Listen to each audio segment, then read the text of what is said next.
ફતેપુરા લાઈવમાં આપ તમામ દર્શક મિત્રોનું સ્વાગત છે। હું છું આપની સાથે રિપોર્ટર યાસીન ભાભોર। આજના મહત્વના સમાચારની વાત કરીએ તો ફતેપુરા તાલુકામાં જી રામજી યોજના હેઠળ કેટલ શેડના કામો માટે માત્ર ભાજપના પેજ પ્રમુખો અને ભાજપના કાર્યકર્તાઓની યાદી બનાવીને તેઓનો સમાવેશ કર્યો હોવાના આક્ષેપ સાથે ફતેપુરા તાલુકા કોંગ્રેસ સમિતિ દ્વારા સ્થાનિકથી લઈને ઉચ્ચ કક્ષાએ લેખિત રજૂઆત કરી તપાસની અને ન્યાયની માંગ કરી। તારીખ 24 માર્ચ 2026ના રોજ ફતેપુરા તાલુકા કોંગ્રેસ સમિતિએ ફતેપુરા મામલતદાર, ફતેપુરા તાલુકા વિકાસ અધિકારી અને દાહોદ જિલ્લા વિકાસ અધિકારીને લેખિત રજૂઆત કરીને આક્ષેપ કરતા જણાવ્યું છે કે જી રામજી યોજના હેઠળ ફતેપુરા તાલુકામાં માત્ર ભાજપના પેજ પ્રમુખો અને કાર્યકર્તાઓના નામનો જ સમાવેશ કરવામાં આવ્યો છે।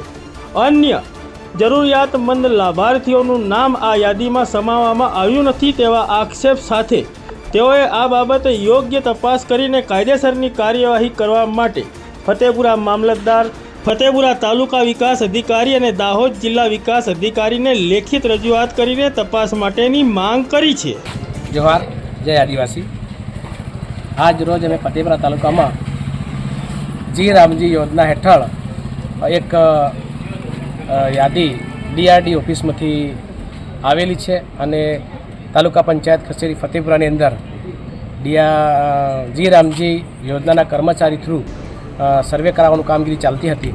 એ દરમિયાન અમુક કર્મચારીઓને પૂછતા જાણવા મળેલ છે કે આ કેટલ શેડનું સર્વે કરવામાં આવ્યું છે અને સર્વે કરી રહ્યા છે અમે। તો અમે આ યાદી જોતા અમને એટલી ખબર પડી કે આ તમામ નામો ભારતીય જનતા પાર્ટીના પેજ પ્રમુખો, કાર્યકર્તાઓ અને અમુક નેતાઓના નામ છે। તો મારું એટલું કહેવામાં આવે છે કે આ સરકારી યોજના કોઈ ભાજપ કે કોઈ રાજકીય પાર્ટીની હોતી નથી। આ સરકારી યોજનાઓ છેવાડાના માનવી સુધી અને જે અત્યંત ગરીબ છે કે જેને સરકારી લાભ મળ્યો જ નથી એવા લાભાર્થીઓને જો આ સરકારી કામ આપવામાં આવે અને મળે તો એની આર્થિક પરિસ્થિતિ સુધરે એ હેતુસર આ સરકારી યોજના દાખલ કરવામાં આવેલી હોય છે।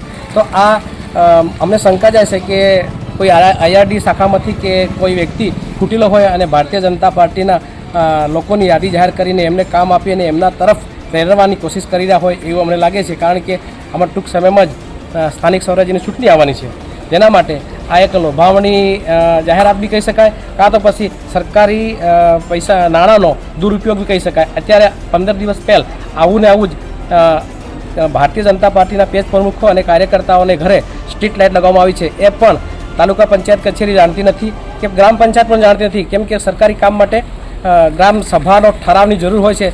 એની જગ્યાએ આ લોકો બારોબાર એમનો મનસ્વી વર્તન ધારણ કરી અને સરકારી યોજનાનો દુરુપયોગ કરી રહ્યા છે। એ અમારે ફતેપુરા કોંગ્રેસ સમિતિ સખત વિરોધ કરીએ છીએ અને જો આવું થશે તો ભવિષ્યના દિવસોમાં કદાચ અમારે આંદોલન પણ કરવું પડશે। આપનું નામ અને હોદ્દો? મારું નામ પારગી સુભાષ તુલસીદાસ, કોંગ્રેસ પ્રમુખ ફતેપુરા।